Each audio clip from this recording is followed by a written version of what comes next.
So, you're an indie dev. You think you know the rules for making it on Steam, right? Well, today we're going to take that rulebook and pretty much light it on fire. We're here to explain why all those old ideas about getting your game discovered are totally broken, and what the new, kind of brutal reality of launching a game actually looks like. I mean, this is the nightmare scenario, isn't it? It's the fear that keeps every developer up at night. You pour years of your soul into making something incredible, you finally hit that big launch button, and then crickets. Nothing. And this fear is so real because Steam itself has fundamentally changed. It's not the indie paradise you might have thought it was. It's become this ruthless sorting machine, and if you don't get how it works, your game is going to get sorted into oblivion. For years, we all bought into this comforting fairy tale. If you build an amazing game, the players will just show up.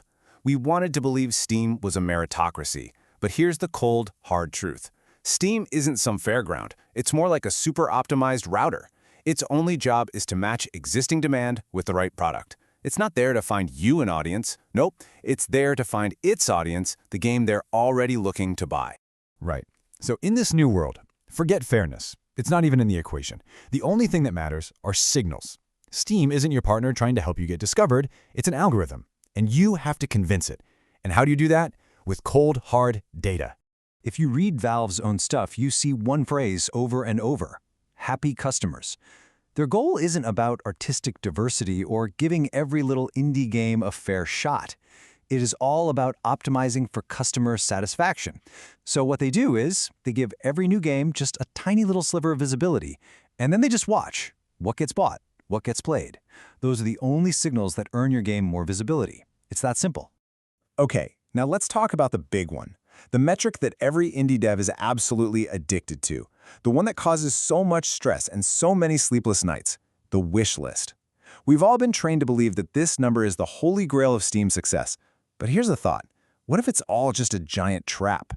So let me be super clear on this. Having a huge wish list number does not directly tell the Steam algorithm, hey, show this game to more people. That's just not what it does. A wish list is really just a container. It's a way for you to collect and store the interest, the pre-demand that you've been building up before you launch. Think of it as a tool, not some magic wand you can wave.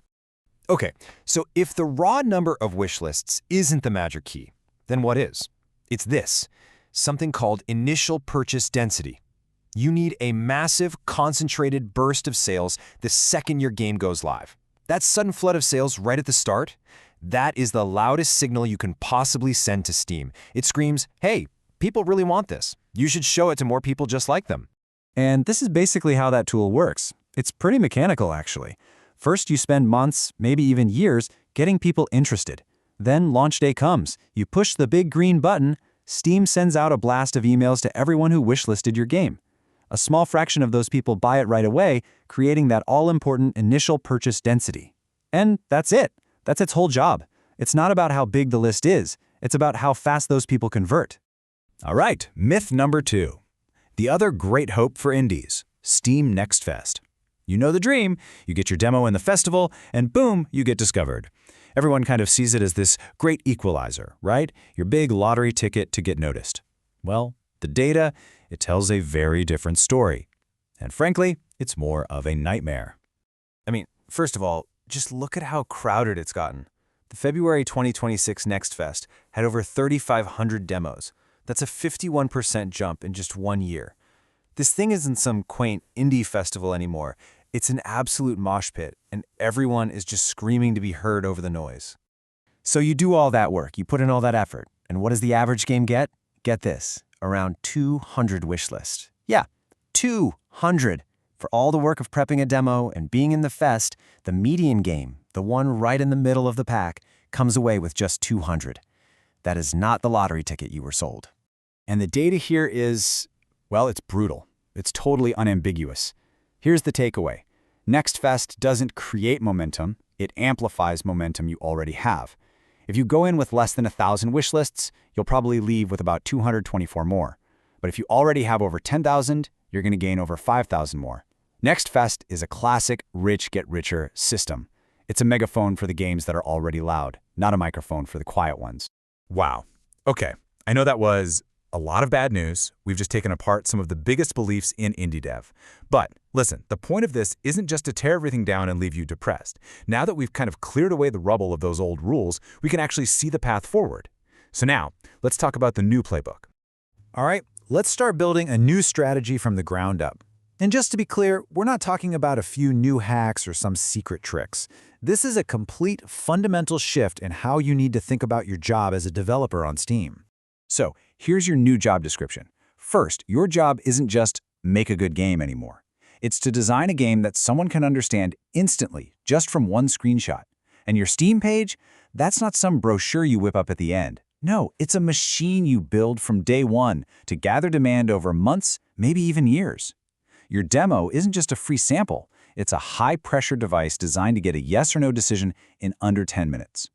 And finally, your launch isn't the finish line. It's just the start of a series of mini-launches using what Steam calls update visibility rounds.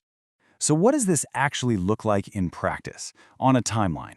Well, way out, months before launch, your Coming Soon page is live, acting as that demand machine. In the pre-launch phase, you are testing and iterating on your demo over and over. You use a big event like NextFest purely as an amplifier, not a starting pistol. Launch day itself is all about one thing, converting all that demand you so carefully built. And then you keep the fight going with post-launch updates. See, it's not a launch, it's a campaign. Okay, as we start to wrap this all up, I want to leave you with one last and maybe the most important idea. We spend all this time obsessing over our competition, but what if we've been looking in completely the wrong direction? What if your real enemy isn't who or what you think it is at all?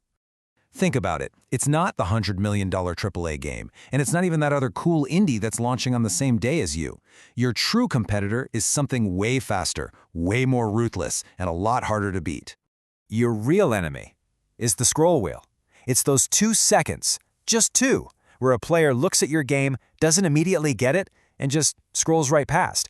In that tiny moment of confusion, you vanish. You cease to exist for them. The battle isn't for quality, it's for immediate clarity. And that really brings us to the final, unavoidable question you have to ask yourself. You've spent years designing a game, every system, every pixel, all of it perfected. But in this new reality, that's only half the job. So, you've designed a game, but have you designed its demand?